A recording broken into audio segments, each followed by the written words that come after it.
Hey, and welcome to Matt and Jess TV. I am Matt Roast here with Jessica Bun Bun. This is our American Horror Stories Season 3, Episode 7 reaction and review. Welcome to Ward X, everybody. Luckily, there's no experimentation that's going on here. Everything is fine. We're even in full color. We're not in black and white. I really like that they had this episode in black and white. It definitely upped the creep factor to it all. And I just want to give Mhm. a clap to the actress that was playing Alice. She was so good in this. Anybody else out there going to be having nightmares tonight because of Alice? Clap if you're going to be having nightmares.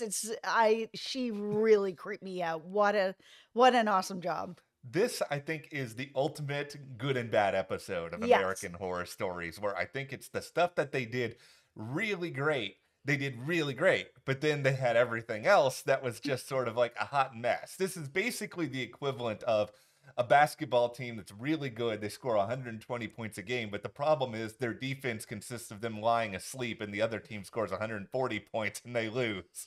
Yeah, I mean, this was messy. Yeah. This had a good idea. There was not nearly enough time. So far, this is one of the shorter episodes. I mean, they kind of yada yadaed over a lot of, I think, the details that would have taken this from like a middling episode to like a really great episode.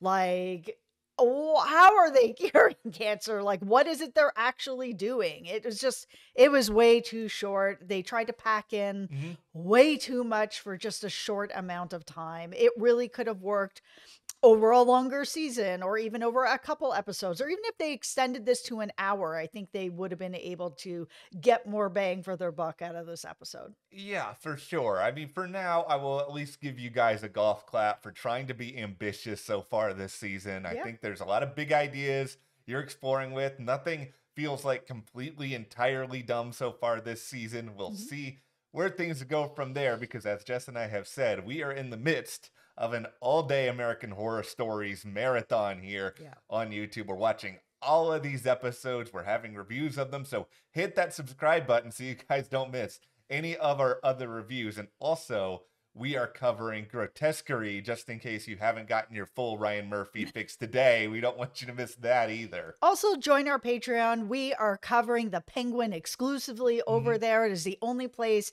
you can get our Penguin reviews. We will leave a link for you below in the description if you'd like to join. It also helps Matt and I here at the channel to be able to continue bringing you these videos. So thank you so much to everyone who has joined. Thank you guys so much.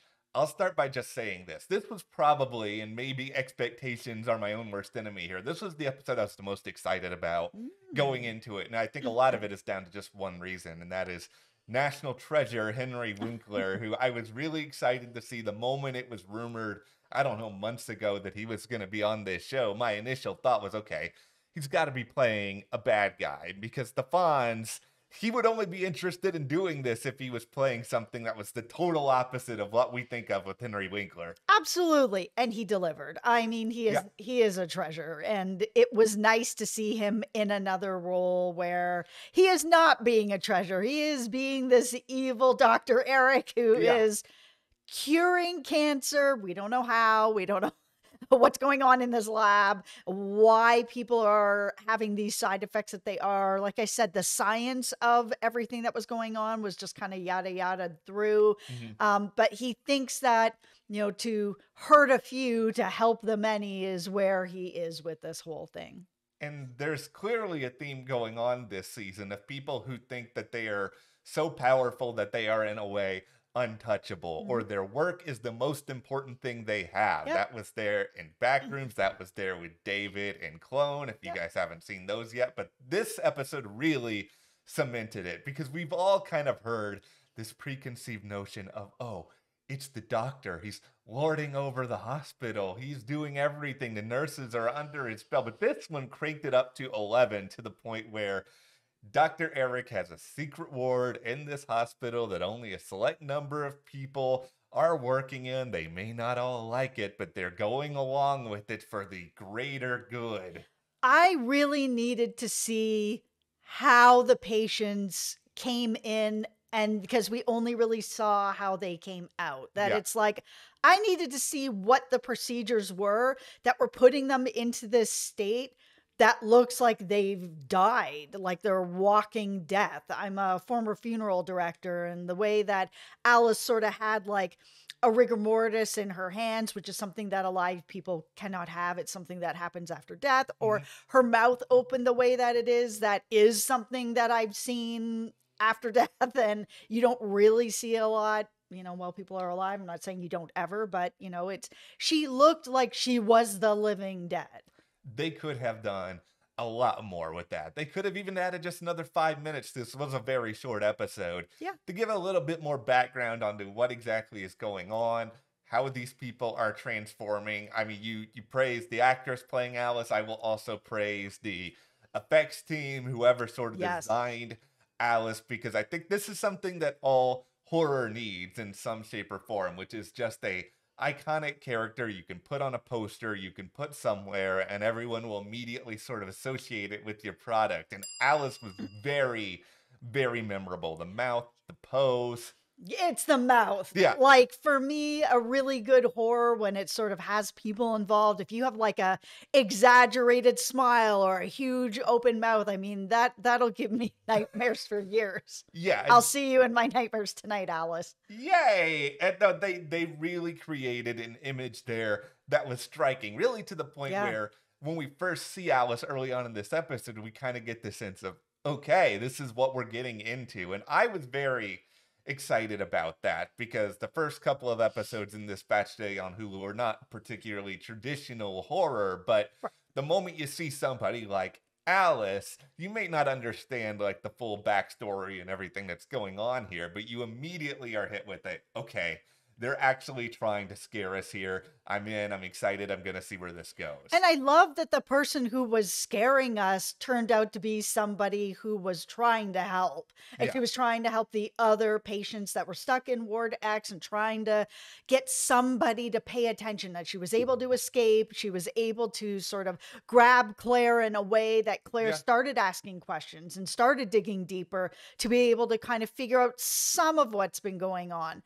The problem is because it was such a short episode, they connected some of the dots, but Claire kind of went from 0 to 100 real fast. That all, Yeah. and they tried to explain it away where she was like, "Oh, I was a nurse at this other hospital and I turned a blind eye and I'm not doing that this Yeah. time." But there wasn't enough there at that time for her to be full on, I'm going to be digging through the files, I'm this, I'm that. It just went, yeah, from 0 to 100 all at once. It needed to be longer. There was just so many classic horror cliches in this episode that make all of us collectively go to the nearest wall and pound our head against it repeatedly. No. Starting with, of course, the fact that people know they're in danger. They don't know exactly why they're in danger, and yet they still choose, you know what, I'm going to stay in danger. Take, for example, here, driver Malcolm, who I think is trying to be a good guy. Malcolm, just go home. Why Yeah. did you stay? He's staying forever, waiting for Claire to get out of the hospital. He knows at this point that some bad stuff is going on. Even when,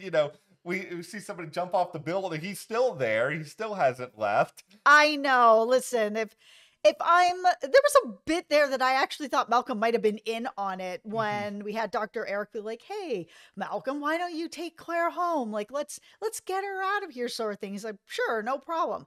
He waited till the sun went down. He was sitting out there till it was dark, waiting for her. I was just like, that's a little bit suspicious, but okay. Yeah, he's a really good guy for being that patient with it, but at a certain point, you just gotta cut your losses and be like, all right, well, clearly she came up with another plan. And then you have Claire being so industrious in her digging with all of this. This is really the why isn't somebody running out of the house that the murderer is in? It really goes on for a long period of time. So yeah, I was frustrated with those elements of this episode. There's no way to get around that, but at the same time, if people were making decisions that were more reasonable for their survival, it wouldn't be a horror episode. It would be over really fast. So one other thing that I really did like about this episode was the ending. They really stuck the landing on this one where, finally things are starting to come together, and she's able to escape, and Dr. Eric is dead, and she's like, oh yes, okay, everything's going to be okay except poor Malcolm here. But Yeah. she's in there and she's talking to this detective, and she's like, yeah, there's this war and these things are happening, and I know where it is, let me show you, and bringing her down there and having the detective be like, yeah, so my kid has cancer and they're gonna help, so in you go. It's really scary and really nice to see where the hero doesn't get out. Like, I know there's a lot of horror where we're like, oh, yeah, of course we want to see the hero get out and get what they need. And lots of times they do. But it's extra scary when Mhm. it doesn't turn out like that. And it feels more like the Twilight Zone, where it's like, it's black and white. It's got that twist at the end where you think they're getting away, but they are not getting away, and horrible things are about to happen. And you know that this program is just going to continue on and continue hurting people, because even though Dr. Eric is gone, we have another person there that's like, oh, well, that doesn't matter. Like, just because Dr. Eric got killed doesn't mean that the program gets killed. There's so many of us that are working on this program that we're going to be able to continue on. So sorry for your luck. This is the one reason I'm glad that this was a standalone episode, because if I spent a full season on this and Claire did not make it out alive, I would be very upset, because then I would be like, okay, I spent all this time on this. It'd be like playing a video game for 50 hours, and then at the end of it, the main character you're playing just gets killed and you can't like reset the game. But because it's one episode, I'm willing to accept that we do not have a happy ending here. We lose our protagonist. But also, I'm willing to say this. I would not mind, maybe with a little bit tighter writing, a Return to Wardex episode at some point in the future where we could potentially see someone else attempt to fix things up. Maybe years down the road, maybe you give it a whole new visual coat of paint at that point. Yeah, I could return to Ward X for sure. I mean, if they gave me more on what they're actually doing to people Yeah. down there. And I think that they didn't know, that the writers didn't know what they were doing to people down there. And that's why it wasn't added, because I feel like that element Mhm. of the horror of this episode would have really raised the stakes on it. It's just, we don't actually know. We just kind of know what the end effect is. And while that there's enough horror there with that, and we can imagine what's going on, I feel like seeing some of that happening can really bring it to that next level. Like, we mentioned that we're covering The Penguin, and Yeah. the last episode of The Penguin, oh my goodness, it was so good. And it was all about Sophia being in Arkham and the things that they did to her there that got her from she's, a healthy functioning person to not a healthy functioning person. And seeing that happen, I mean, it made it a really powerful episode. And I think that that would have worked here, because this whole idea of like, we're curing cancer. Yeah, we're doing bad things, but it's for the greater good. It's like, okay, well, this is a very general explanation of what is going on here. Why do these people look like they're the Walking Dead? Like, what are you actually doing? Well, this is the biggest problem with this episode, is it's very generic. It's not specific. We've seen things like this done before For sure. in plenty of other horror movies. It's not really treading on any sort of new ground at all, other than that they have a pretty iconic looking character in Alice, and they did go for black and white. I am pretty curious to see how a lot of people out there think about the black and white aesthetic here, just because of the fact that Ripley came out on Netflix and it was really, really good. A lot of people loved it. It got a lot of Emmy nods, but there were a lot of people that were just like, I'm not going to watch this because I do not like black and white. That sounds a little British, but but that's my thing. It turns off a lot of people who think, oh, because the technology is better, why are we still using this, when it's for atmosphere? It's for making you kind of thrown off at the beginning of something and kind of leaving you with that unsettling impression. Yeah, I feel like the use of black and white film here really brought us deeper into this sort of creep show of, there's this secret war and they're doing these terrible things to people down there. I mean, the story is not original by any Yeah. means, but bringing it into black and white made it feel a little more like a classic monster movie where we've got this evil doctor doing evil experiments in the basement of this hospital. And overall, I think that it was solid. Like it was in the middle solid. If they had really just taken a little more time, like you said, even Yeah. 5 minutes to explain what it is they're doing, why people are going from functioning human to walking dead, that I think that this could have been a lot higher up on the list. To me, this episode is basically the opposite of Backrooms, where my feeling of Backrooms is I like it more the more that I think about it. Mhm. This one, I like it less the more that I think about it, because the more that I think about it, the more I start to fall into so many different plot holes, including, for example, why is none of the other medical staff seeing that these doctors and everybody else are mysteriously leaving the hospital and going over to this other place, and nobody ever follow them? Did nobody ever raise any questions about any of this? Yeah, I mean, obviously they've been able to hide it for long enough. I'll just take that Dr. Eric is just this well-respected doctor, and nobody's questioning him because he's such a lovable Fonz, and everybody just is like, you're the greatest. And even when he was sitting with Yeah. Claire, he felt like, he's a dad sitting down. You could trust me. I got you. Would you like a cup of tea? Like, let me get up, Malcolm, to take you home. Like, he just came across as someone you're not going to question. I think the best thing I can say about this episode is that, other than having Henry Winkler, it is a very watchable episode of this show. And by this, I mean, I did not get bored. There was no moment in No. this where I just wanted to immediately roll my eyes and turn it off. And there are multiple episodes of American Horror Stories in the past that I have felt that way. For me, the person that made this, it wasn't Henry Winkler, Yeah. even though he was really great. It just was the actress playing Alice. They did such a great job with her. They had such a great twist with her that she, we've seen a bunch of the artwork that's out there before going into this, where we see this picture of her with her mouth open and, like, her hands out, and she looks like she's the monster of this. And I love the twist that she's not. Dr. Eric is. She's someone who's trying to help people.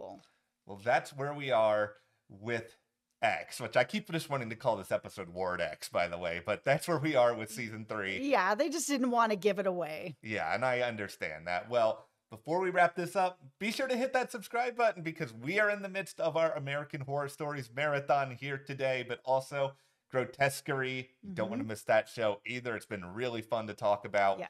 If you want to support us further, join our Patreon. We got a link in the description below for that. We are covering the Penguin exclusively there. Thank you guys, and we'll see you here next time.